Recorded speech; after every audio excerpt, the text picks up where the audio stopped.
It's Wednesdays.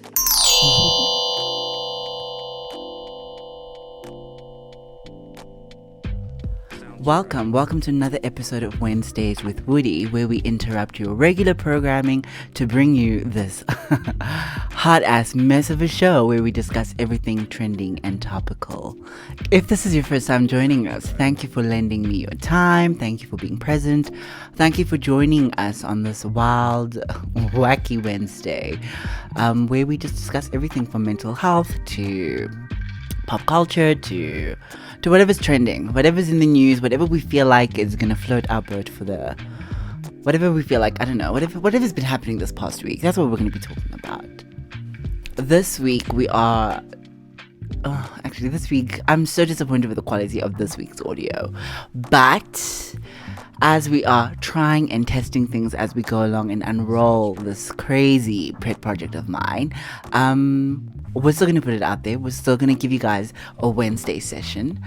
And this week I'm joined by a really close friend of mine, Ashleigh. We've known each other for many years since university, and we're just going to be having a conversation about LGBTQIA plus experiences. And it's a snippet of the conversation because it ended up going on for well over an hour, and I just had to trim it down because I was like, no way are the viewers going to be sitting in for more than an hour listening us just talk about whatever we want to talk about. There was a point in the conversation that really touched on some pertinent topics when it pertains to LGBTQIA plus everyday experiences, and I thought I would share that with you guys. So without any further ado, here you go. Hope you enjoy. Buckle up. It's gonna be a really wild ride. Okay, that's a joke. It's not gonna be that wild. It's just a conversation between two friends. Me and you have never had really in-depth conversations about our younger experiences as people who identify as part of the LGBTQIA plus community, but I would have loved in primary school and in high school if there was education around same-sex relationships, same-sex sexuality, same-sex sex, just so that we get the full picture. Because really, when you're sitting in a high classroom setting and you're just being told, this is how men and women have sex, and then you grow up and you need to figure it out for yourself, you're just like, oh, how does this work? But Honey. the thing is, it's so surprising. For you and I, it would make complete and total sense if there was, let's just call it LGBTQI sex education in schools. Yes. Okay, for just for shortening purposes. I mean, I'm not trying to Yeah. be rude or disrespectful. Just a disclaimer there quickly. But I think I wish everybody had this experience, and this is why I feel so fortunate sometimes. You would be so shocked at how many parents, young parents, really, I'm talking, these parents have kids in high school, and the parents are maybe 36, 37 years old. So they're not old. They're not old people. However, they are so resistant to the conversation of educating your kids about what they need to be educated on. A simple thing you are going to the extent of LGBTQI plus sex ed. I am just educating girls on their fertility or their health, their female fertility health. There's resistance. I wouldn't say resistance, but there's a lot of silence, and it is still considered a taboo topic to talk about. You're having a period with your daughter, or what your daughter should expect when having sex, or how to have sex, safe sex. Those conversations are not happening at home. Yeah, when I say to you, okay, so I have this experience. There's one dude at my school. He is definitely gay. He's come out to me, and he's come out to a couple of kids and teachers who he feels very safe with. And he actually faced a lot of I would say verbal bullying at school because of Mm, his sexual orientation, and it wasn't the teachers making him feel that way, it was his own peers. Now, yeah, these are like, I would say, 13 to 17-year-old kids who you'd think, have been taught better. And yeah. one day I was really hurt because I kind of had a little bit of a breakdown in my class. And I was just having a chat, and it was with regards to this boy I'm talking about. And I heard that they were like making fun of him. And I'm very protective because I know what it's like to be in that situation where you're not sure about your own self. You're still trying to figure yourself out. And then some stupid fool Yep. comes along and makes you feel even worse about yourself than what you need to. And I'm not Mm, necessarily a march to the union buildings kind of girl, but I will stand up and fight for people who need to be fought for in the setting that I am in. Um, and I laid it down to my kids and I said to them, it's actually so sad because for the longest time I've been your teacher, and you've known that I identify as bisexual. You know that I am in a relationship with a woman, that I am married to a woman, and that to me tells me that you have been okay with me being your teacher for all this time, but as a person, as a human being, you do not even have the littlest bit mm, of respect for yeah, me. yeah, You do not have a problem talking smack about me behind my back. I said, I don't yeah. go home and discuss the choices that you've made with your lives, and break you down, because I'm here to empower you. Mm. So while I don't experience it from the older people in my professional setting, I do experience it with the people that I am there to serve, and that sometimes can be very difficult.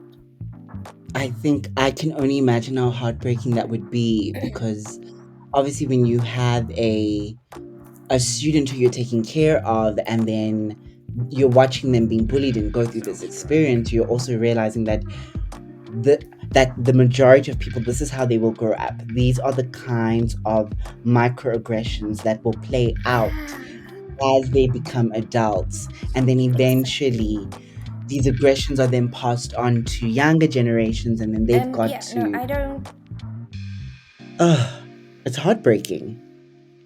It really is. It really is. And I think that a lot of people don't really get to go into the intricacies of social interactions within the LGBTQI plus community. Yeah, Um, people will experience it on a very micro level.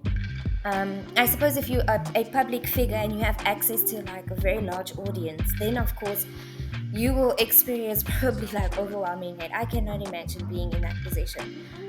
yeah. But it is heartbreaking. You're very right. It's like you say, you're trying to teach this person, you're trying to get this person to be the best possible version of themselves. And then they give you all of that biggity kind of talk. Yeah.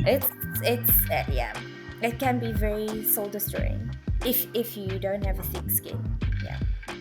Yeah, but at the age of 13, how are you going to have a thick skin? Because I remember being bullied in my own high school experiences, and it maybe not then, but now as an adult, all I have are these triggers that are reoccurring, these nightmares, and I thought like after all of these years, after all of this work, that the schooling system or society would have moved in a specific direction, but I'm realizing that I'm the one who moved, not everybody else. I moved Yeah. to a place of acceptance. I moved to a place of surrounding myself with people who love me and affirm me and validate me and want to protect me. But that's not necessarily the case for countless of LGBTQIA plus little boys and girls out there. Like they're still walking into schools and being bullied in 2022. In What is going 2022, on? dude,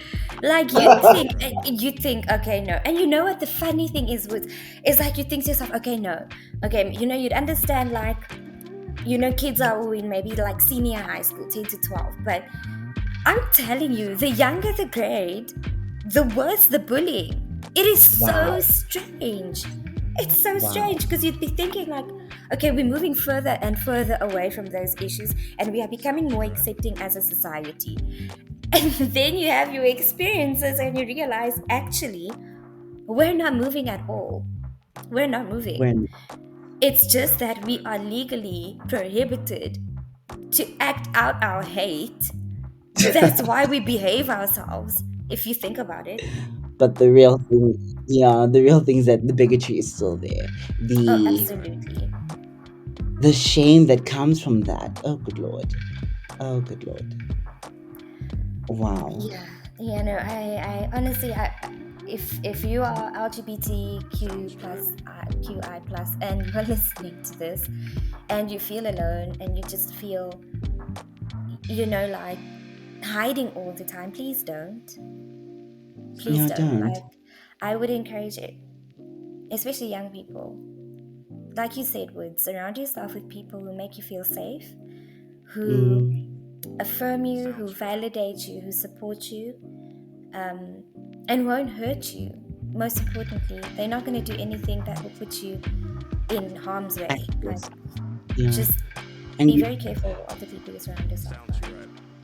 and when you talk about like the sex education aspect, I recall that my parents, they never spoke to me about that. I remember getting a book. That's what my mom gave me. She gave me a book, but it was more of a book for the birds and the bees, and going through puberty. But I think that we do need more resources and more. We actually need to be more vocal, and it's really difficult in a South African context because it's you're not just fighting against like the same sex scenario. There's also the racial tension. Then there's the financial tension that comes in between that, where it's like we're not going to surround ourselves with XYZ because they're not in the same league as us. And then as a community, we can never ever get on the same page and have robust and proper conversations and try to address these issues that are still systematic and like they're at a magnitude where not one individual can take this on by themselves. It's going to take all of us really getting involved. I feel like some people are a little bit too scared to get involved also at the same time. Like, it's not easy for, like you say, a young person might want to be an activist or participate in these conversations, but they Yeah, are so scared. Like, if you think about it, when you put yourself out there, in a public space, no matter on what platform it is, you essentially make yourself a target.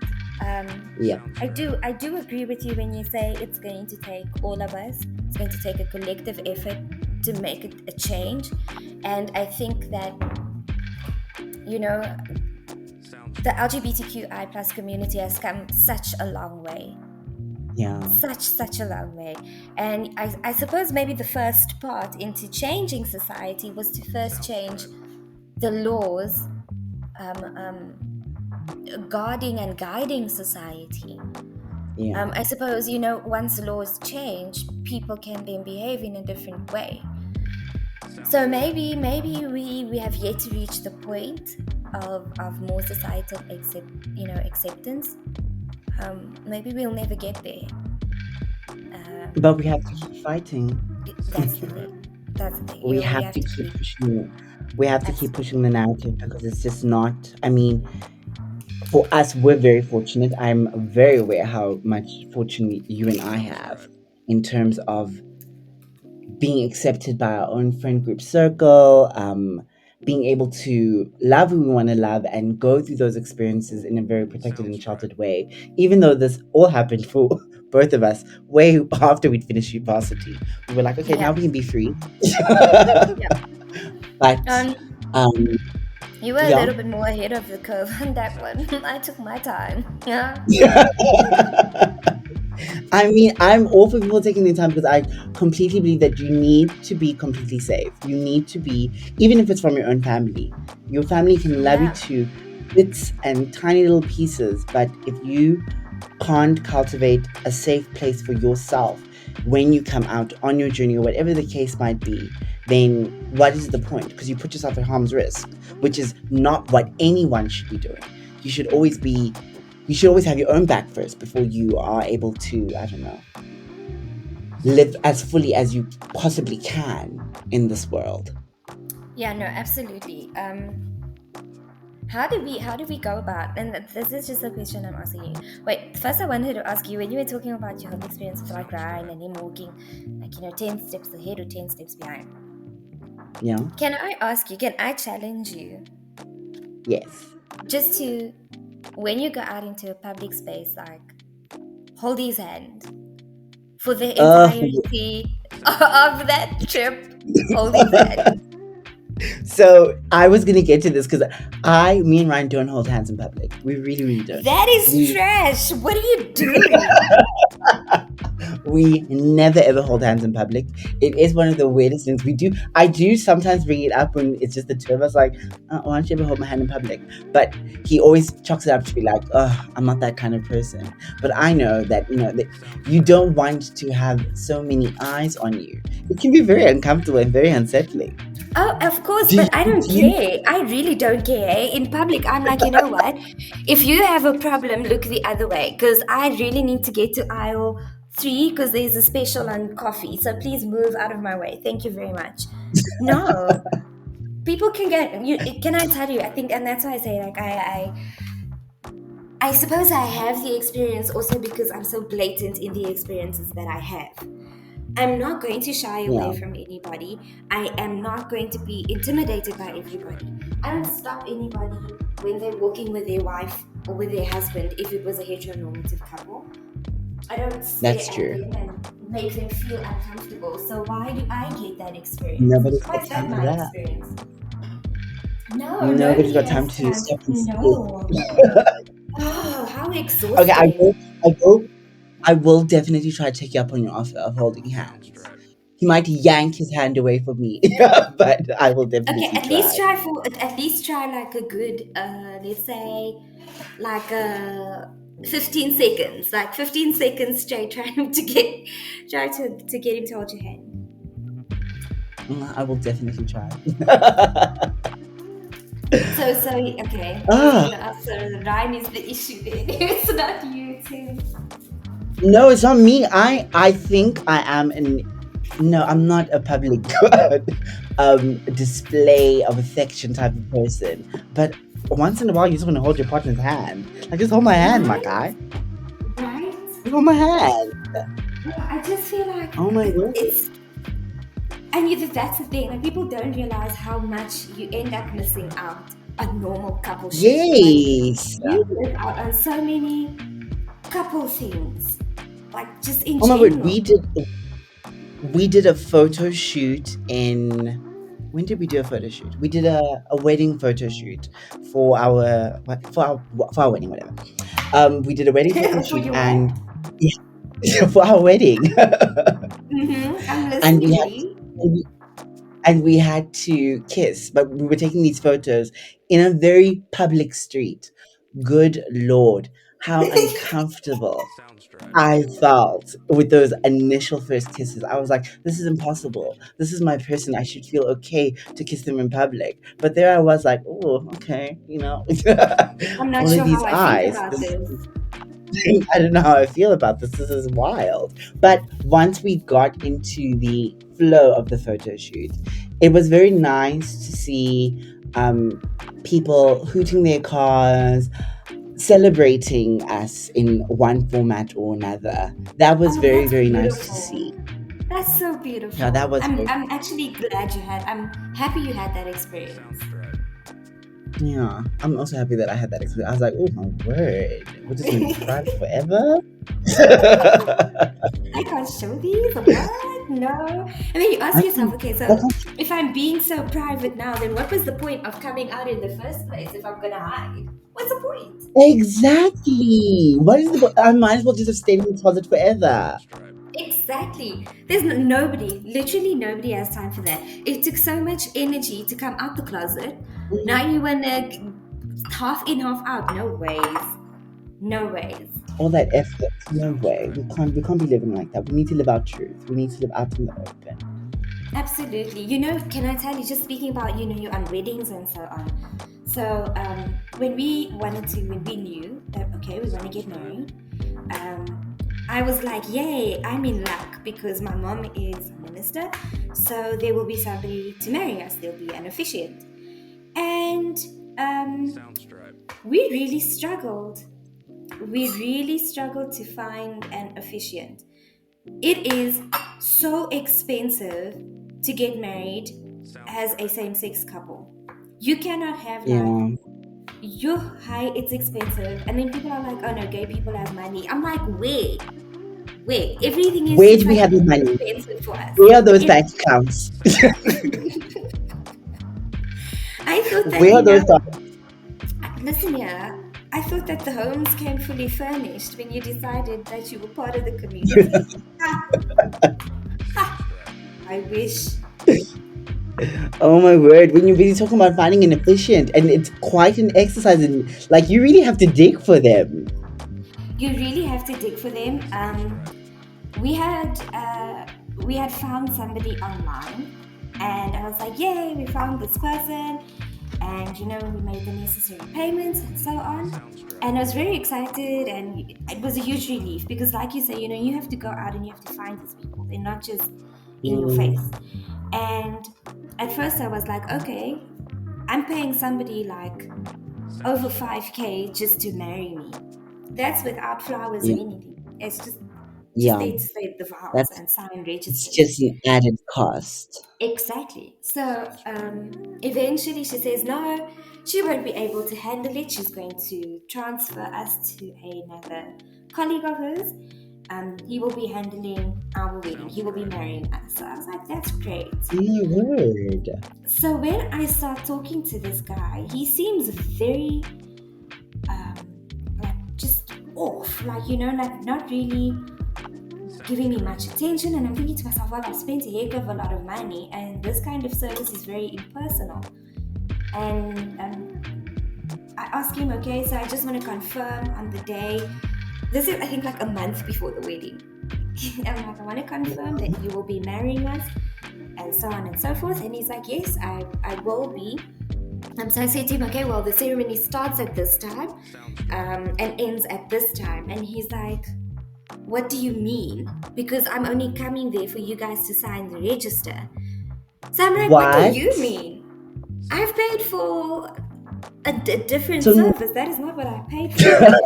Um, so now he's like, well, I'm doing another wedding on that day, so I don't have time to do your wedding.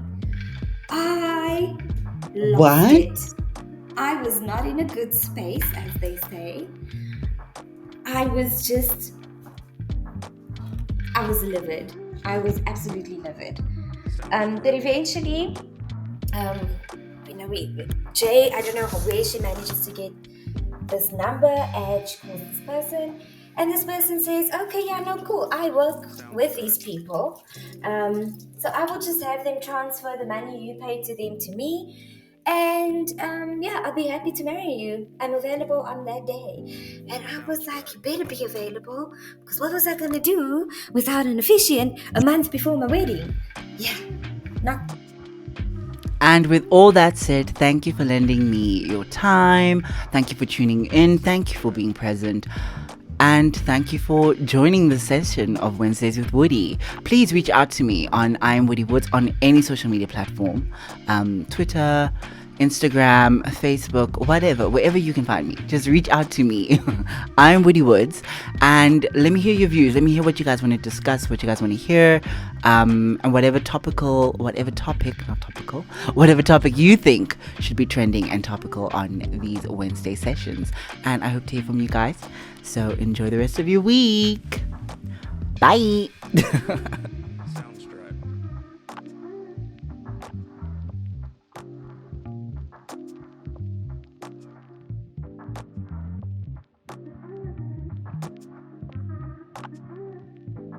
Soundstripe.